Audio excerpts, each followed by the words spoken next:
Purna. Hi, how's it going? How are you? I'm so excited to see you all. Seriously, thanks so much for joining us. Thank you for having me. This is so fun. I get to hang It, out with all the people that I'm really missing. I know. I feel the same way. It's a sad state of affairs that we're in this situation, but at the same time, it has afforded me a little more time to spend time with people in the industry I want to spend time with, which has been a real like blessing in that way. So I'm really, really Yeah. appreciative of that. Let's give it like one more minute to just. I know I was late, so this whole thing kicked off a little late. So we'll let a little bit of this flow in. Give me 1 second, guys, because I'm not usually late to my own Zoom, but Take your time. today has been like, oh my God, hair on fire. I'm trying to figure out how to get. I was on with the LinkedIn folks trying to figure out how we're going to take this and get it LinkedIn live and Mm. set up to do that. But that's a whole process in of itself. So I'm like, this is a bit of since we do this every day, Perna, it's been a bit of a baptism by fire trying to figure out how to connect all of these new techs for me. Someone who is using Zoom, but like, I attend a Zoom meeting, not someone who was like, hey, let's have like a show on Zoom. Uh, Yeah. Turn it into a whole thing. So give me one Listen, more don't be second. hard on yourself. This is a new world. We're all building new muscle here. I think we should be as kind to our own selves You're as so we are. kind, but I think I've lost more muscle than I've built literally in this Oh, well, process. I mental muscle is all that I'm building Okay, now. Otherwise, my unfortunate maybe joke. I don't know. I made it with Rand the other day on the show. I found my COVID-19. I hope it's the only one I get. It's the 19 pounds I put on since being at oh, home. Oh, it's horrible. I have literally no, it's true. It's so true. I've Oh my gained God. everything back that I was losing, being like more healthy, walking, kind of like, going out there an active individual. And I've not gotten to a stasis yet where I can like make it so that I'm healthy and feeling that way at home yet. I have not. I've gotten a desk, I've got things set up. Like I got to that point of stasis where I Hmm. feel productive, but I've not gotten to that point yet. But I will. Here, let's do this. Let's kick off the show. Give me 1 second to just click open one thing I want to do here. So I've got it.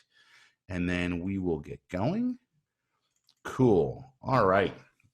Hey guys, thanks so much for joining us for another episode of Search from Home. I am so honored to have Purna, my good friend from Microsoft, joining us here today. I want to make sure I do not botch your last name, Purna. It's Virji, correct? Yes, Steve, Okay. of course. You know it Listen, from a guy with the last name perfectly. Bajayo, like you have to understand I'm sensitive around last names. So thank you so Thank much for you. joining us today. Uh, I would say, as usual, my co-host is, but he's nowhere to be found because he is not here today. So unfortunately, Pat Reinhardt is not with us, but I'm glad you guys all are, whether you're here or watching later. We know we get a lot of watches on YouTube, which is great. And like I was telling Perna, we're going to be going hopefully LinkedIn Live soon, as well as I'll try to figure out how to go YouTube Live and Facebook and get the good content out there. But speaking of good content, Perna's joining us today. Perna, if you want to give a little background about what you do at Microsoft, I know everyone met Christy Olson last week, but you have a similar but different role in a way. So I wanted to make sure you introduce yourself, and then we can get into some of the topics. Awesome. Yeah, so hi, thank you for listening. Thank you for being here. Stephen, thank you for having me. I am Purna with Microsoft, and I sit in Microsoft's advertising's learning and client engagement org. And my role is, well, I think it's super cool because I'm very biased, but I get to, in a nutshell, I get to go and look at all of the cool new technology we have.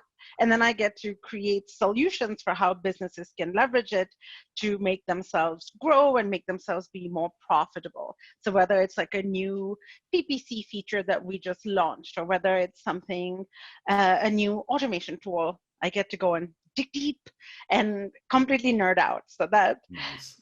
makes my heart very happy. How have you been? How have you been handling the crisis or the slow moving? I don't know if we want to call it a nightmare, but slow moving crisis of COVID this past I don't know. Is it 2 months? Is it 3 months? I don't. It Does all anyone blurs know? into one, isn't it? Yeah. Does anyone know how long it's been? I don't know. I know I've been here since March 5th in my house. I have no idea other than that what day we are. Doesn't matter. But how have you been handling it? Everything okay? You're in near Philly, correct? Yeah, I'm in the suburbs of Philly, and I think I have been finding everything and anything to distract myself. Like I've thrown myself into work, and my productivity has never been higher because I find like if I'm creating new decks or if I'm hanging out with a client engagement or something like that, it just fills me with so much positivity. I just you're in like the flow zone with Mhm. work, and so I don't think about anything else. It doesn't leave me much time. And so yeah, I am very type A in real life, so I'm like type A with all of my things. Like I'm starting a veggie garden, I'm experimenting with new recipes, and homeschooling. So my way of coping with this is to not think about it, because I think every time I try to go dig deep or read a new article, I just get anxiety and panic. Yeah, I get And that. so then the one good thing I've learned is I do a meditation circle with some really good friends who I reconnected with recently while at SMX West in California. And we do a meditation circle a couple of nights a week. And I find that has been very deeply helpful for me. That's great. No, I love that. I've been fighting myself. I was going to ask you, how are you finding the balance? Because getting I everyone asks, or I forgot who it was. There's a lot of people have asked, "What are you doing on social? What are you doing with your extra time?" And I'm like, "Extra time? There's What none. are you talking? What? Where is this? I've been looking for this extra time for a while. I don't know what anyone's talking about. I've never had so little time. I feel like I never accomplish everything I want to in a day, and I never know when to shut off. Are you? Because I know what that feeling you're talking about of falling in love with the job again and just wanting to be Hmm. in there. Part of it is this. I mean, frankly, I would love it if hundreds and hundreds and thousands of people are watching. I also don't care if there's five. I really just want to help whoever we can help, however we can help, and that's great. That's ego aside, we do what we can. We get great people like you to give insights, and people learn from them. They become far more approachable than they are when they're on stage. Not to say that you aren't a wonderful person, because I know you, Purna, and you're very wonderful to go up to and talk to after you've done a great presentation and ask questions to and understand better. But it's just, sometimes that stage creates this boundary. That is, we're here and you're here. And that's not at all the people that end up on those stages, at least not in our industry. There's not as much ego that I see. People are willing to share, willing to help, but they're just not as available. And this has made people more available for exactly that. So it makes me happy to see that. I guess, are you balancing everything okay? Like, honestly? Honestly, some days are better than others. So, for me, the one advantage I had was I traveled every single week, so Yeah, two or you three were days a constantly week. moving, right? Right, but the other 2 or 3 days I would work remotely from home. So I'm in my home office. I had a Mm. dedicated space. I have this set up, but I have this, maybe because it is my distraction. Like sometimes I'll find myself doing 12-hour days, and then I'll feel like really burnt out. So like having to stop and move on to another, doing something different, is I'm trying to push myself every day to do that. And some days I manage it really well, and some days I just don't. Like the start of this week has actually been very unbalanced. I've been Well, well, I'm like, thank God for welcome, this. I'll welcome get to to your chat with midday meditation. Surprise everyone. Now, but I do like the fact that you're actually scheduling that time. You see, that's the thing I haven't done yet, but I've made a Mhm. promise to myself 3 weeks in a row. So by next week, everyone can tell me that I'm an idiot and have to do these things. But I need to schedule in. I'm glad you're putting the meditation time in scheduled times, because I am not doing that in my life. And intention and action, that is where the biggest chasm in life lives, right? You can have Yeah. all of the best intentions, but when the actions don't actually happen, I mean, there's regret, right? And so this is where you beat yourself up about all the things you wanted to do versus all the things you've accomplished. And I feel like that's something I've learned in this process. I need to be kinder with myself about those things, and Yes. B, I need to schedule them in so they actually happen. And then if they don't happen and they were on the schedule, that's another conflict in of itself, but we'll get there another time. Yeah, So having that and having a buddy has really helped me. So if I didn't have to meditate with that group, like, like on the weekends, we don't do anything on the weekends, but then I'm like, oh, I'll just do it on my own. And then I just never end up doing it. But I'll do other things, like I'll garden and all, which I do find meditative, but it's yeah. not the same. But yeah, So, I would say number one rule, please be kind to yourself. Don't set all these immense expectations on yourself, and don't, knock yourself down for not figuring things out perfectly. And this message is to everyone. Like, we all should give ourselves a little bit of a break at this time. I agree. I think that's a great point. So let's get into some of the more marketing stuff. Where do you want to start? You want to start in the idea of identifying new audiences, things you've been realizing throughout COVID that's been maybe a change in the way things are working? Are there any particulars there you want to kind of dive into, or would you rather get into the other aspect, which is specifically trends that people are searching for and that might be interesting to the group? Either way, we can go one way or the other. Up to you. Well, why don't we start with like finding new audiences? That's a Sure. question I hear very often. So, like, part of my job is I go and have one-on-one meetings with all of our clients on a regular basis. I'm doing them virtually now. And a common theme of questions I'm noticing has been around that, we're struggling, maybe sales aren't where they used to be. How do I grow? What can I do?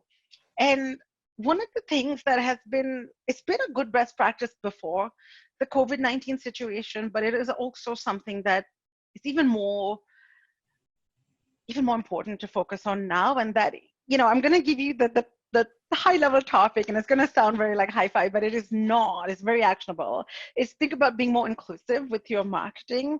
And now you're going to hear me like, eye roll, Purna, that's lip service, isn't it? And like, no, it's actually not. There's lots of low hanging fruit that us marketers can go after and find out just by being able to uncover exclusions that have most likely accidentally happened. And I find like a really good way to illustrate this point is to tell you the story about one of my colleagues. Now, Mm-hmm. she is an account rep in New York in our Manhattan office. And she has a client who is one of those websites which you can go to order your custom invitations, create, design baby shower, wedding invites, like, the type of website I'm talking about. And my colleague is also just a huge ally for the LGBTQ plus community. And what she noticed was over this period of like just a few months, she was invited to like half a dozen same-sex weddings. And that sort of got her thinking. She's like, look, is it because I'm an ally? Is it because I live in, Manhattan? Or could this be a trend? Very good question to ask. And again, it was in her head because she's constantly like thinking about invitations and baby showers and everything because of her clients. So she went and did some research, like, is there even a market? Is that growing? And she found that, yes, the same-sex marriage industry is just booming at the moment. It's like over a couple of billion strong. And so then she was like, well, do my clients have any products that can appeal to this community? And just from digging into the website, she found that they had imagery, they had invitation templates and everything that were for same-sex couples. And she's like, I wonder why like we're not really focusing on this in terms of advertising. So then she went and did a little bit more research, and she found that, hey, search engines are like the number one place for same-sex couples to go to find wedding-related vendors. Think about it. You look for gay-friendly bakeries, gay-friendly flower designers, right? That's something that's important to know beforehand. We've all heard horror stories. It's unfortunate, and let's be clear that it's unfortunate that people have to do that query, but it is a query people do. And I It say is, unfortunate in that yeah. You shouldn't have to propose your sexuality in order to get service. But unfortunately, there are places, if you are in that community, where you've come up against issues when trying to, especially in the wedding industry, from what I've understood, where people do not want to service you because of these things. And it is an exclusionary kind of situation. So I completely understand that. That's a great find. So then how does she propose that back to the client? I know it was such a good find that she found that was search, but she also found two more super cool stats. Like one was that household incomes tend to be higher for same-sex versus straight couples. But she stumbled upon the coolest fact ever, that the peak season for weddings is different for straight couples and same-sex couples, or at least in the US. So she Really? found that for straight couples, like summer is like peak season for the business, for the invite business and everything. But for same-sex couples, it's the fall. So the client actually had two peak seasons and they didn't realize that they had a second one. And so they went forth and launched some campaigns. And from the client's part, it was just an accidental exclusion. They didn't realize they needed to have a separate campaign or there was a separate time. But in being able to uncover this and launch it, I thought was really big, and it found a new opportunity of growth for the client. That's a great point. I'm gonna throw a few wrenches in the works on that. I'll challenge that back and say, yeah, like, go for it. Only because having gotten married twice, but having gotten married happily both times, having gotten married in the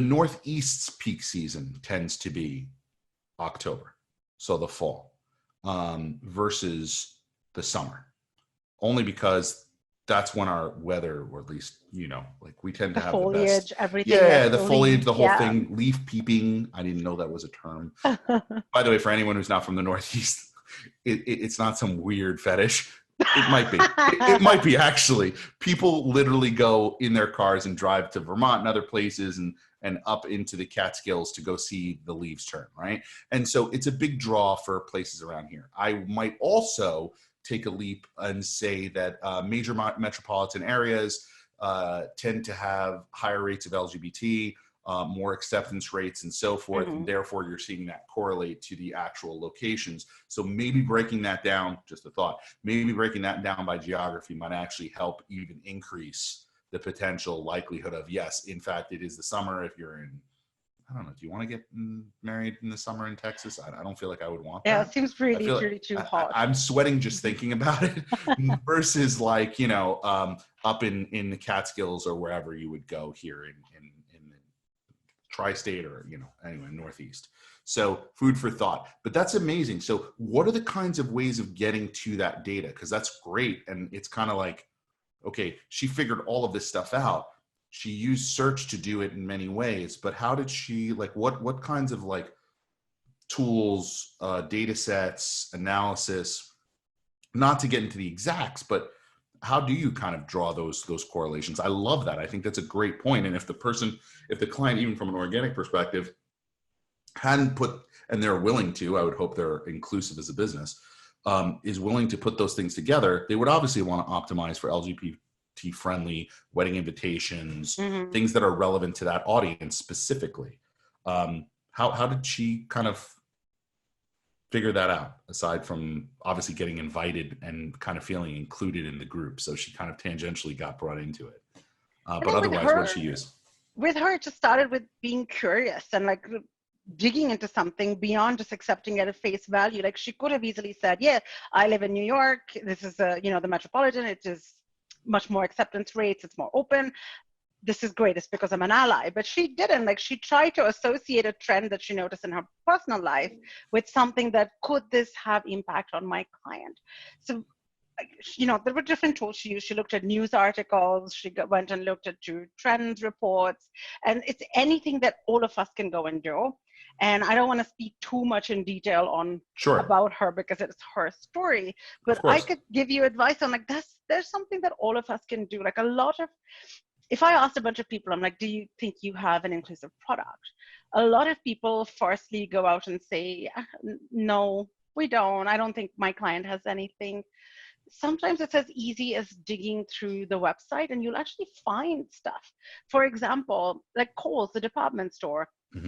Every Wednesday, they have discounts for senior citizens to go in. Who knew? I've never heard them publicize that. We found it by digging on their website. Our Microsoft 365, that has discounts for military people who worked in the armed forces. That has something. Or Harry and David, not Harry and David. What's the Harry's the razor company? Yeah, the razor company, yes. Yes, I'm currently blanking on their name now, but they had a special design razor where part of their profits would go towards a foundation called the Trevor Foundation, which is a site for uh, gay teens who are at risk of self-harm or anything. They can call. It's a helpline for that. So that's something that they do. So most people have something. It's almost like they don't lead with it, and that's where search can come in. Cell phone companies, whether you're AT&T, T-Mobile, Vodafone, any of the like, they also offer a discount for people who've served in the armed forces. They have a military discount. But do they advertise for it? No. If I did a search now, if I had to do a search on, military discount cell phone plan, you will not see an ad from them come up. Why? It's a missed opportunity. And that's what we can do. Like, let's make it clear. Let's talk to that segment. That's where we can deliberately go out and find anybody who's accidentally excluded and go from there. I love that. I'll try and expound on that just based on my own experience. Mm-hmm. So I've actually noticed that not only do you want to think of it from what are you already offering, but what are you not offering that you should be. So if, for example, if you start seeing search volume around military discounts, and that begs the question, are we not offering student discounts, so forth? You start seeing these terms show up. Then I think it gets more interesting when you dig into the data a little further. So I've dug into military discounts before. People will actually self-identify by the branch of military they belong to. So they will not just say military discount, which is how you might be optimizing your page, but rather Navy, Army, Marines. So potentially building a page specific to each one of those actually speaks better to that audience when they land there and makes them feel more included. Or at least if you're going to do a military page, put perhaps the flags of everything from the Coast Guard to, to the Marines on it, so that it feels inclusionary when they get there and respond to that messaging, whether it's on an ad that you ran or whether it's by finding it organically in search. You're looking to do that. So I think if you're able to do both of those things, one is recognize that people are looking for this stuff. Is my company not providing? And why are we not doing that? We give discounts to senior citizens, but we don't do it for students.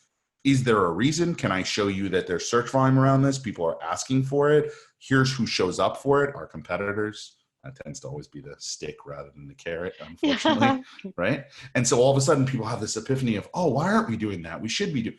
And then when you can give them specifics around, and they self-identify in these ways, I feel like that shows, to your point earlier of your peer bringing to the table. I didn't just say LGBTQ weddings are a thing. You came with much more specific data, so you actually have your case study to almost defend every angle of what you're going to get from someone who may be a naysayer on it, and say, here, these are just the data, this is the facts. Now what we do with that is up to you. 100% spot on with that. And if we think about the stats, like, okay, now you're like, all right, that's just one. Maybe I don't have anything. Maybe I can't offer a military discount, but I want to share a couple of numbers with you. Like, if your business, if you are reaching out and trying to appeal to millennials and Gen Z, this is really important. There was a study that was done by Kantar Millard Resources, Brown and Unilever, and they found some stats that I think are really compelling, that 70% of millennials and Gen Z will choose one brand over the other if it can demonstrate diversity in its promotion. And in fact, almost half, like 47% of millennials, say they choose an inclusive brand over a competitor. So if we are at this place where sometimes brands are so similar, and sometimes you may be like, I really don't mind, this apple or this orange that's very similar, it's all fruit, but try to think about a little bit more in detail. Like, if you stand for something, or if you show that you're inclusive, you can really stand out. My favorite example, if you take makeup brands. Now, makeup as a category, everyone sells beautiful lipsticks, foundations. I mean, it's for me personally, I love spending time in Sephora. I just want to play around with it, even though I'll end up not using half. But traditionally, Rihanna's Fenty Beauty came in and changed that scene so drastically. Before Fenty Beauty, like most makeup brands had most 15 shades of foundation, and a lot of them were the lighter shades. Mm. And usually there was only as few as 3 shades for the darker skin tones. Now, look, I'm Indian. Like growing up, I could really never find a foundation to match my skin tone, so I sort of get it. It's like how would you make people feel if they were just like you didn't exist, right? In the market, there was no product for you. And when Rihanna's Fenty Beauty launched, like she sought to uncover that, to solve for that exclusion. She Mm. launched with 40 different shades of foundation, and then now she has about 50. And her sales were just tremendous. She made over $500 million just in 2018 alone from her sales. And like every other brand sort of scrambled, you could see afterwards to be like, oh, we've got a broader shade. And it may seem like something small or something silly, like, okay, it's just makeup, right? But it's not. It's No, about it's you feel seen. you You feel feel seen. seen. Yeah, Exactly. It's like that feeling of like you belong, like you're a valued you get me. audience. You get me. Yes. If a person, listen, I've been saying this for a while. Um, I don't know about you, Prana, but I feel overwhelmed, and that's not COVID. That's not my general anxiety disorder. It's literally just choice, right? Everything I do now has the potential of being wrong. Now, that's a pretty negative way of looking at life. So let's not say that that's how I look at life. But let's just say when I go online and I'm looking to buy something, there's so much choice, there's so much data, there's so many reviews, there's so much technically, if I wanted to get it right, I could. Mm-hmm. But if I want to just get it done and get it accomplished, I can't consume all of the potential signals and counterpoints as to why I should buy one product or another. If it was for makeup or it was for any other product, I could be sitting here for 3 hours. You know what I'm talking about, because all of you here and watching this have done this personally. You have gone and invested an inordinate amount of time looking for a product that you probably could have just chosen if there were 2 of them, but because there are 17, you think that you're going to get it wrong, or that something won't, or maybe this is just my weird psychosis and we're all getting a chance to psychoanalyze me.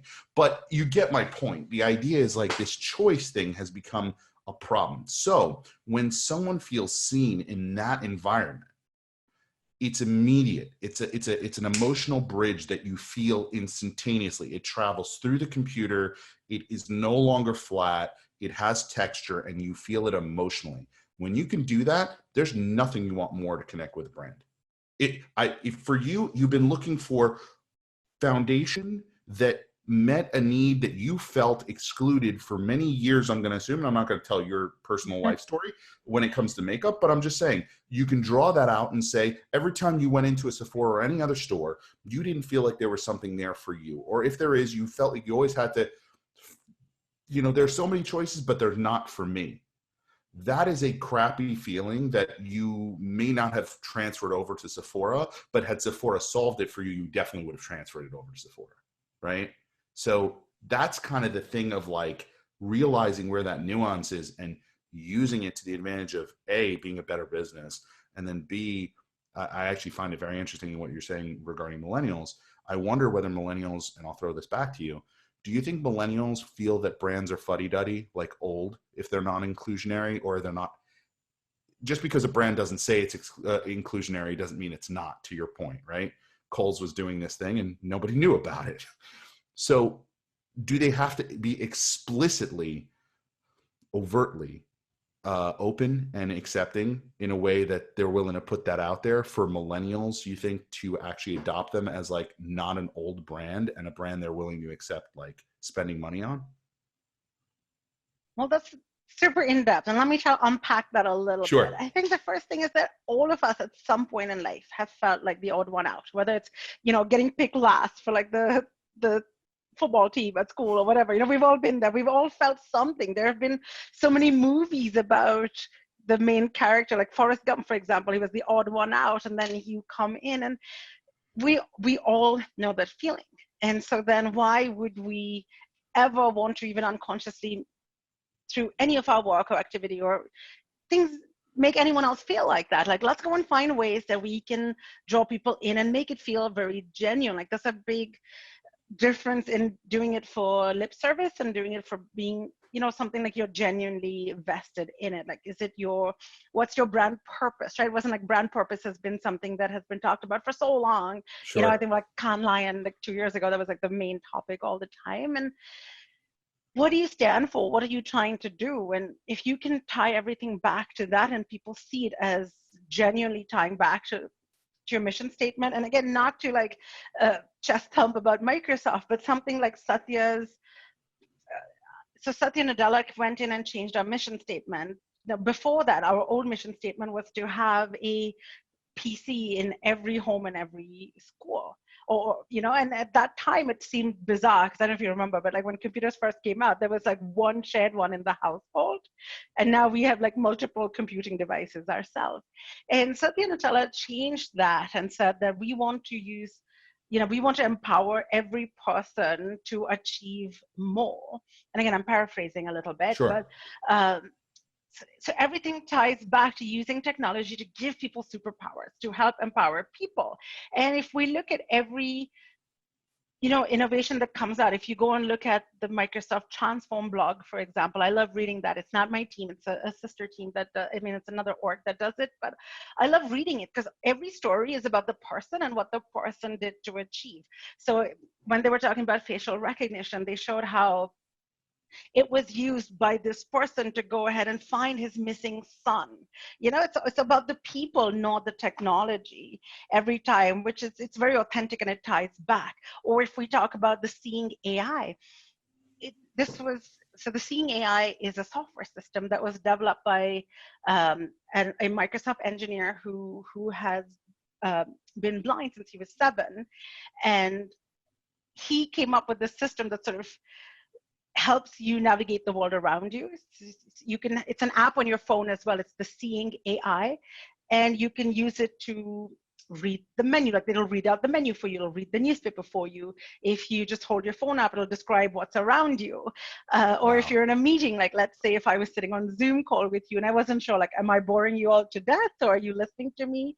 And I couldn't see you all. It would sort of tell me like, oh, 2 people here, a man in his 30s looking interested, a man, something like this. I thought that was so empowering because, again, it leverages technology to empower the people. So you can see that that's authentic. It's an authentic inclusion.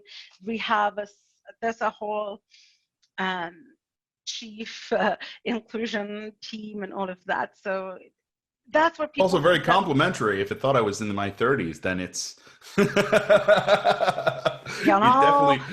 definitely is inclusionary in that respect. I like it, and complimentary for that matter. So I love this idea. I guess have you noticed any shift to this right now as brands are kind of in this weird state of trying to reassess what they can and can't say? Are you seeing anything in regards to, like, I feel like marketers are in this tight spot right now where it's everything we do might be construed as opportunistic if positioned incorrectly, right? Yeah. I think inclusionary is great, and I 100% believe it's the right way to market. I think you should be marketing that way all the time, and or at least being cognizant of it all the time and trying to work it into your marketing in the ways that it makes the most sense. I guess, do you have a fear, or do you think marketers have a fear of trying to look disingenuous in doing that? It can, but people should be careful of that. And it's better to get it. Don't create something for the people if you're not sort of off the people or without getting their opinion. So if somebody was going to come to me and tell me that I'm going to create something, for Indian women, but like you have no idea about my experience, like it would be, not that same. There have been really good studies. There was a travel company now, their name has completely escaped my head. But they wanted to expand and create, again, gay-friendly cruises and travel, and they hired a panel of people from the community to come in and talk about this. Or for Xbox, when they were trying to create the adaptive controller, they worked with groups, with parents, with children, for whom this product was designed, to get their feedback. And one of the greatest feedback that they received was from a mother being like, great, now your controller is adaptive and it works, but what about the packaging? And that really sparked the thought. They're like, you know what?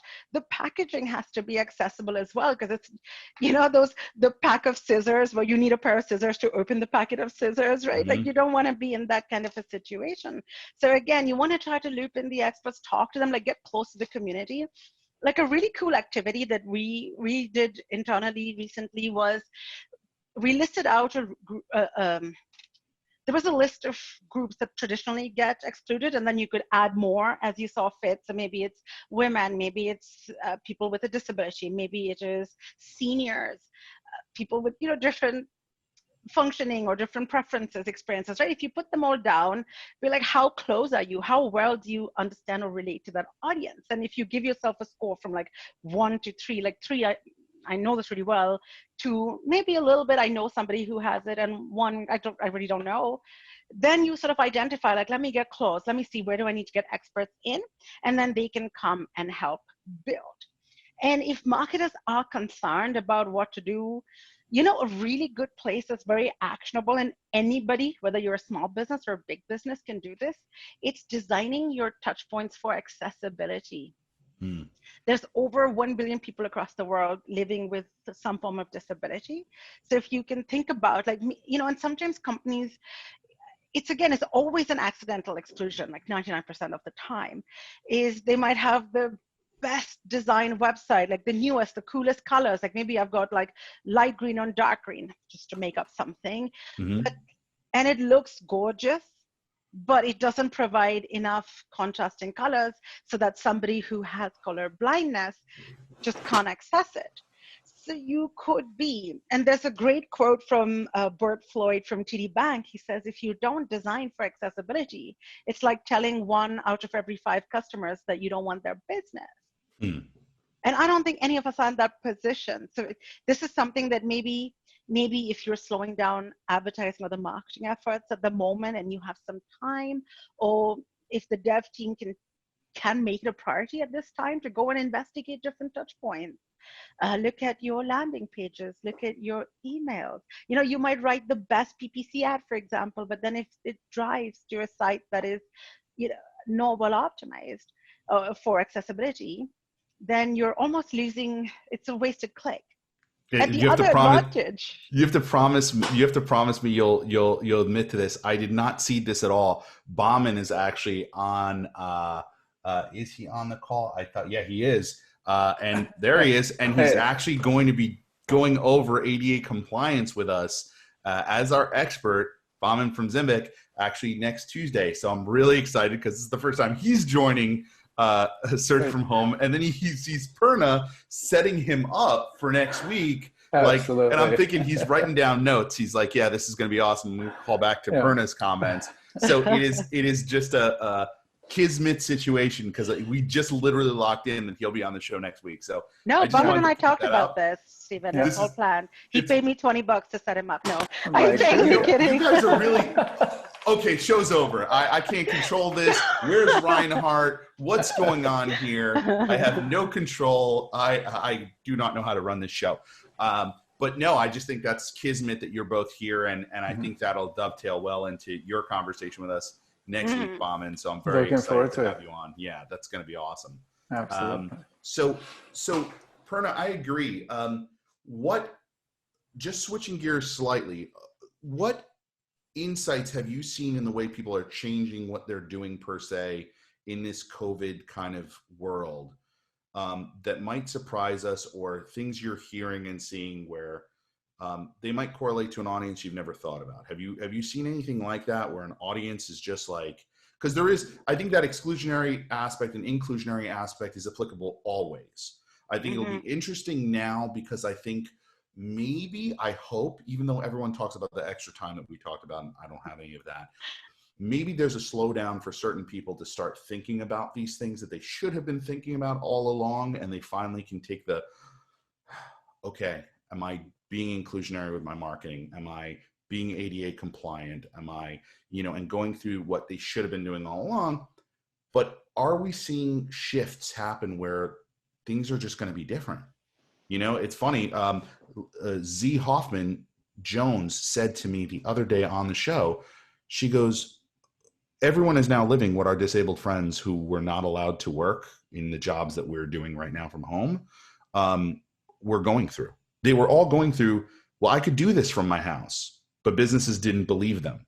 But now we're all forced to do our jobs from our houses, and we're doing them. So they are now feeling hopefully more included, right?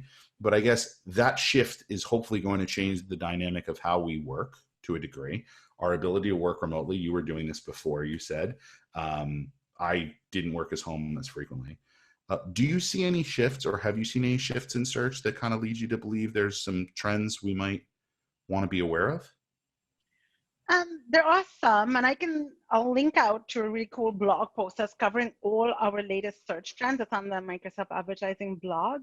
Sure. That pulls out, and we break it down by different industries. What are we seeing in travel? What are we seeing in retail, for example? There are some, there's a lot of convenience in retail, for example, like the, buy online, pick up in store has now, so it's really important, but also we're seeing curbside delivery, like all of these additional things that are more customer friendly. We're also seeing so many more questions. For the home workouts, that's unsurprisingly Sure. a really big search trend that we're seeing now that has risen up a lot more. And yeah, if you ever want to identify like what's going on in your particular vertical, I would say check that out for what we're seeing in search. But second, go and look at the questions people are asking in like sites like Quora or Reddit or things like that. In fact, Seer Interactive had a really good article on scraping Reddit to try to find out what people are looking for. A lot of them are asking for advice. So if I'm a home improvement company, rather than pushing, just come and buy garden soil from us, maybe you could push something on like, come and look at our guide to starting a home garden in a small space. Right? Lead with advice, lead with help. Like people are really looking for just empathy, kindness, advice, where to go to right now. And it's not saying like our corporate vice president, Rick Van der Kooi, said that like, look, another interesting trend we're seeing is people are using desktop search a lot more. They're not mobile as much, so it's not surprising. They are looking a lot more. There's a lot more searches, at home on tablets as well. There has been a huge increase in searches for things like credit cards, especially for the younger one, or credit cards with like cash rewards and not just about airline miles. Well, yeah, I don't think the airline miles are going to go far right now, literally and figuratively. So yeah, I get that. So that's been one.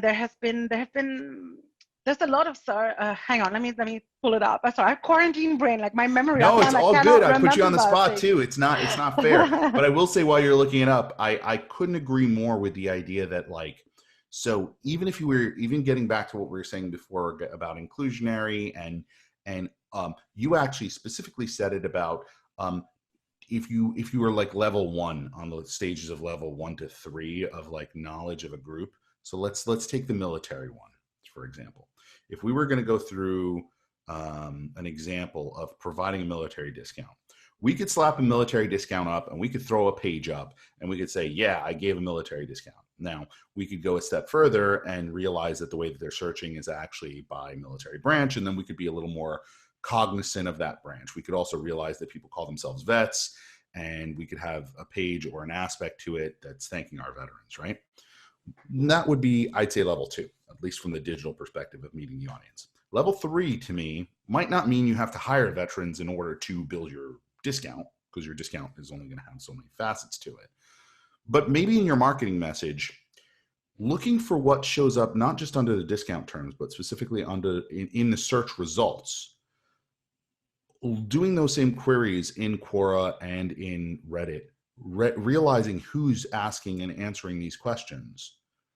Also, seeing what publishers are showing up and who the authors are of those pieces of content, and then reaching out to them directly to ask them questions, almost like a survey or whatever, could be a really good way, because they've already done the research. They already are a part traditionally of those communities, the person who writes for Forbes about military issues or spousal issues for military is probably going to be a military spouse or, has been in the military. They tend to be, the authors of at least major publications tend to not have just researched it, but also have been a part of the audience they're writing about. So it is a very easy way in my mind to aggregate some of those almost online focus groups, especially in a world now where you can't just be like, hey, let me get a focus group together and get them in a room and we'll watch them tinker with our product. You can actually go and use that online information to seed who and how their opinions are about your marketing. And I don't think that has to be a huge to do, but I do think it will, to your point, move you from a 2 to a 3 in the way that you actually market to them, so that they will feel seen and they will feel heard and they do feel that affination that carries over beyond just, you gave me a 20% discount because I'm a veteran. Yeah, you're so right. It has to feel genuine. Like you can't just slap a picture of like somebody in a wheelchair and be like, now we're compliant, or something like that. It's more, it's much more than that. So your points are exactly right. So to answer your audio question, I'll pay you now because I know I just slacked you. Do you mind saying my points are correct? So yeah, thanks. See, clearly we've already established this is a pay-to-play model if you haven't realized, Bauman. So thanks, bring some money. Or actually be ready to take money from me, I guess. Yeah. Go on. I'm only kidding. If I go back to answer your earlier question, like, yes, if we're seeing the biggest, we're seeing big increases in search, just overall, people are home now. They're consuming online media, internet use at never higher levels. And so we're seeing people are doing a lot more research in addition to shopping online. Like people are looking for stuff like grocery clicks or, veggie delivered home, meat delivered home, things like that, backup generators. Some families are also looking for family trip ideas for the future. I think it's always something so optimistic about planning for the future. Fitness and sports equipment, refinancing, used cars. That's another one too that people have been looking at a lot more. There's a big trend that's going towards used cars. And really? Yeah. That seems I don't know. Like I feel like a used car, if anything, you need to test drive. You have to. Like you could sell me on the idea that buying a new car you can trust because it comes with a warranty and all that stuff. And so if I didn't end up test driving it now, yada, yada, yada, I would end up being like, okay, it can be returned or whatever with the weird policies they now have. But a used car seems the antithesis of that in my mind. It's so weird. I don't know, maybe it's just me. No, I know. It's really interesting. So maybe they're just looking for ideas, like who knows what people need to, maybe you were planning originally on buying like the fancy schmancy car, but at the moment now, budget. So as an alternative, you're saying like potentially an alternative to another purchase. Like you would have made the purchase of a lease, but instead you're going to go for a used car because let's face it, everyone's 401ks and everyone's like finances don't look so great, let alone if you've lost your job or anything else. You're probably thinking I need an alternative. I've always found that weird though. And I mentioned it on the show before, how auto companies, thick and thin, bad or good, whatever's going on, they seem to be the tried and true advertisers no matter what. It's so competitive. And, some of our earlier research has shown that people really look at 11.2 brands before deciding on which car to have. And there's such a great quote, right? Like when times are good, you should advertise. And when times are bad, like you must advertise. There is something to be said about keeping up the top of mind awareness. And I feel like, if you can reimagine, if you can resonate with people now, like when the situation is better and when things go back or as close to normal as they can before, the brands that really like stuck out for people now, they're going to be the ones that are going to, just vastly do much better, and they'll vastly outperform their competitors. So I think there's something to be said about finding ways to authentically connect and resonate and be seen as helpful and being there when times are tough. So I don't blame them. Like keeping up, at least show up for your brand terms. Brand is not about, bidding on your brand terms on PPC, for example. It's not like, oh, why should I bother? It's about making sure that people looking for you actually get to you. Yeah, that and I'm a huge proponent right now, and anyone who's been watching the show knows this. I've been talking a lot about what I call the other side of the hourglass, right? So instead of thinking it like a funnel, I believe like this bottom portion which is everything post-purchase, is in a time of recession becomes way more important. So like I actually would recommend, running ads, not just on your brand because you want to find them from an acquisition perspective, but you want to remind them from a brand perspective that you can offer that service. So Will Reynolds and others and I have talked about this ad nauseum together about how like a feature or functionality of your product or your service may be unknown to your own audience. And they may go off and buy something alternative simply because they don't know you offer it. Whether it's in SaaS, it's very easy. It's a feature. You didn't realize that feature existed. You go off and you buy a new product because you didn't realize it. And if you just known, you probably could have just gotten it cheaper just by asking your current provider. But you didn't even know to do that because it didn't come to your mind, right? That might have been on a non-branded term. On a branded term that tends to be long tail and feature oriented and so forth, if you're not actually going and showing up for that branded term from a paid perspective, you're leaving it up to whether it's Google with an answer box or maybe a third party or an affiliate to come in and take your spot and actually define that conversation for you. This is your chance to actually make sure that no matter what, scary the organic guy is going to say this, but you want to make sure you're paying for that as well, because you have to have a dog in that race. Like if you don't, you're leaving it up to chance that they don't go and find another opportunity and then ultimately may leave you in the long run because they just didn't realize something they should have. And your advertising was so focused on net new acquisition that it wasn't thinking about your current customer, which matters more, especially in SaaS world, which is subscription. It matters more than ever, right? If you lose your client now, it doesn't matter like how great your product's going to be in 2 months. You don't get a chance to show it to them. They're gone. Right. I agree. And I also recommend bidding on terms of like your brand name plus complaints. Let's say you are a cable company that, if you want to try to prevent churn or try to salvage somebody who wants to go and publish a complaint or something like that online, like, even if you think a company like Disney, which is the happiest place on earth, right? They say, but if you go and do a quick searches for like Disney World complaints, there's a lot of sites that encourage these complaints, or they have a list of complaints. So why not run an ad that says that something like, oh, if you were not 100% satisfied, talk to us. We want to make it good for you. So you could try to prevent people from complaining, going out. And then what the SEO team, if the SEO team has created really amazing content, maybe you're a grocery store and your SEO team has created like a great recipe collection in partnership with the celebrity chef, then why don't you, people are looking for dinner ideas, they're looking for help, put that out there. You're not asking for them to make a purchase. You're actually serving them an ad that takes them to your website. You want to get them to your universe. You want to try to get them even higher up in the funnel, but you get them thinking about you and be like, oh, Purna's grocery store is doing something so lovely. Like maybe, let me just see, buy the ingredients, link to it. You can do that.